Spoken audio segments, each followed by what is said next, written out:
In this issue of Comic Sans, we take a look at our weekly top 10 pull list and talk about a book about the baddest teen team on the mean streets. Don't you know that you're a grown-up? No games, no puns.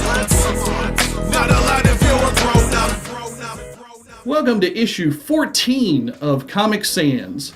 As a Gen Xer, I grew up most of my adult life without comic books or sans comics. And so in this weekly series, we take a look at indie books you probably haven't heard of, because you can't get more indie than self-published.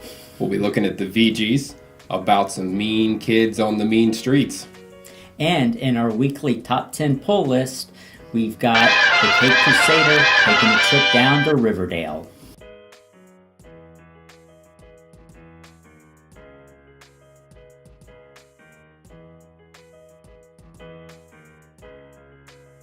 This week up on the Roundtable, we're going to take a look at the Vigis. This is a self-published book written by Matthew Foote, drawn by Foote English. Capes, cops, and crooks have all had their chance. Now these kids are the defenders of the lost. They're the guardians of the streets, and they are coming. Jason, they're here, Yeah, the Vigis. They sure are. All right, tell us a little bit about what you thought. So the dialogue in this was pretty strong. You know, in a movie, you've got body language and other stuff to kind of get chemistry between people that get along or have respect for each other. This was all dialogue. What struck me was the lead VG, Charlie, and the cop, two opposite people, but their dialogue, you got the sense of respect between two people from opposite ends of the spectrum. Yeah, definitely. I mean, there was a lot there. I mean, especially, and not just between those two characters, but all the characters. Mark, what did you think about the book? Yeah, I'm a fan because I've met these guys several times, and so I know the book better than you can know it from reading issue one. I know that Matthew has tons of plans laid out. I think he's got years down the road mapped out. So he's done his work. Sure. And I'm really looking forward to seeing what they come out with. I do hope they're going to get to color. Yeah. Because I've looked at the posters and the cover, and the way that it brings me into that world when it's in color is just fantastic looking. So, and it's not just the art. There's also some music behind this as well, right? Yeah, that was the thing that I really liked with it. It was very immersive that they've got indie bands that are basically, they're getting a little bit of a Gorillaz vibe going with this. Yeah, like a guerrilla campaign. Where they've got fictional bands, but they're getting real music by real indie bands to make this music for the fictional bands.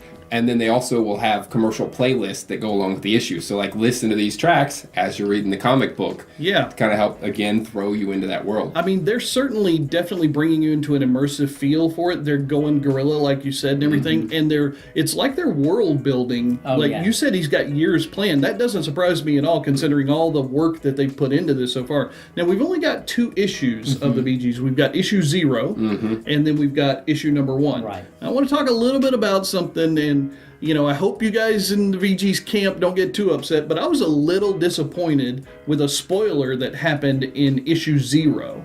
I'm not going to bring that up on camera or talk about it too much, but there's a spoiler in issue 0 that impacts 3 of the main characters, really.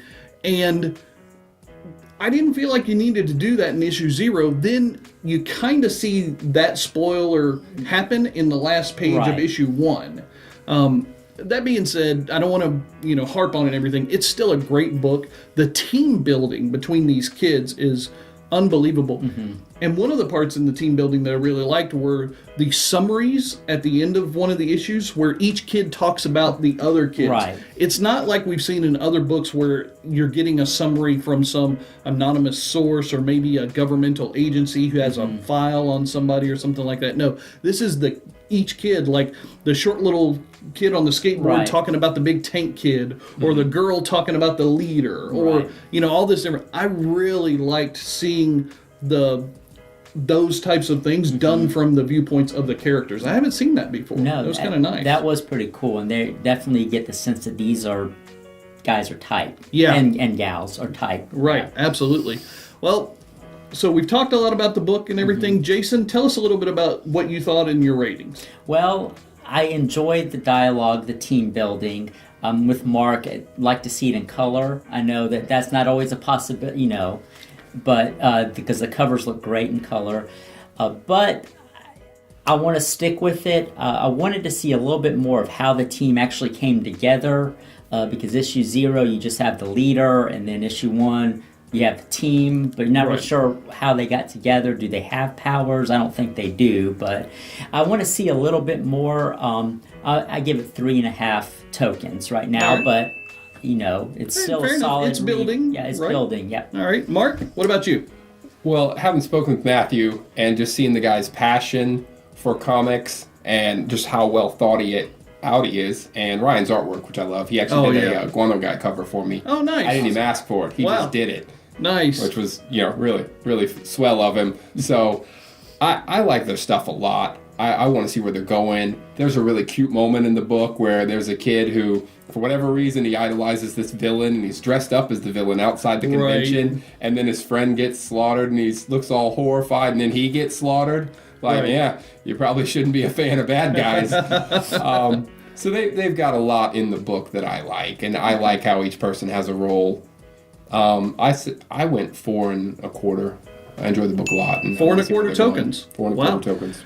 So I enjoyed the book as well. I'm definitely looking forward to issue 2. Apparently the world building is going to be really key to this. So I can't wait to see what they do. I'm going to give them a strong rating as well. I'm giving them 4.25 tokens myself. So, they're doing a great job. This book is self-published, so you might have a harder time finding it, but there is the Vigis.com, right? So you can find it through their websites, and we'll have those stuff down in the show notes for you, so you can grab that book whenever you're ready to read about these new kids on the streets. Today on the Comic Sans Weekly Top 10 Pull List, from Archie Comics, a battle in Gotham City extends into Riverdale, with Mr. Lodge becoming enemy number 1 of the dynamic duo. Now it's up to Veronica to recruit some help and place a call to the Batcave Inn. Archie meets Batman 66, issue number 1. From Aftershock Comics, Finola has a problem. Her father is losing his mind. All the old king cares about is power, and Finola thinks power is stupid in Clan Killers, issue number 1. From Titan Books, when Stephen unknowingly drinks from a cursed chalice, he has no idea that his actions will have dire consequences, turning the world into an undead nightmare in Dead Life, issue number 1. From Image Comics, madness spreads across the land as Father Fred and Sheriff Miller race to stop a killer in Gideon Falls, issue number 5. From SBI Press, the world sighs in relief that insane scientist Gregory Graves is behind bars awaiting execution. Granting a final interview, Graves tells his side of the story in Gregory Graves, issue number 1.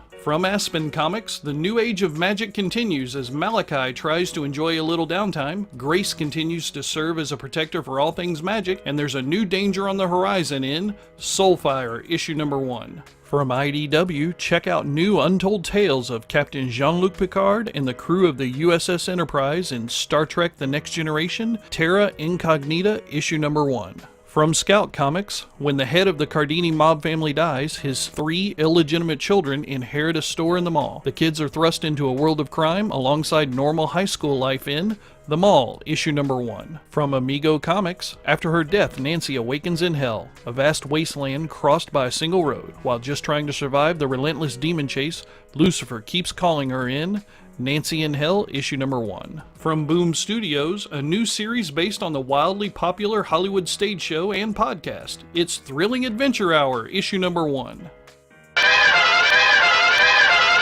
All right, guys. Another issue down in the books. 14, issue number 14 Comic Sans, right? We were talking about a great new book, The Vigis. Love that one. Great top 10 list. Yes. A lot of interesting choices and everything. Batman going to Riverdale, really? Yeah. That's kind of cool. That'd be fun. All right. Jason, thanks again for stopping by. You're welcome. All right, Ryan, Mark. Matthew, love the book. And we'll see you guys next time. Don't you know that you're a grown up? Subscribe to GenXGrownUp by clicking right here and enable notifications so you won't miss a thing. Use the comments down below to tell us what you think, and while you're there, a thumbs up would be great too. Please share this online wherever you hang out. Connect with GXG on social networks by clicking right here. Basically, life sucks as a grown up.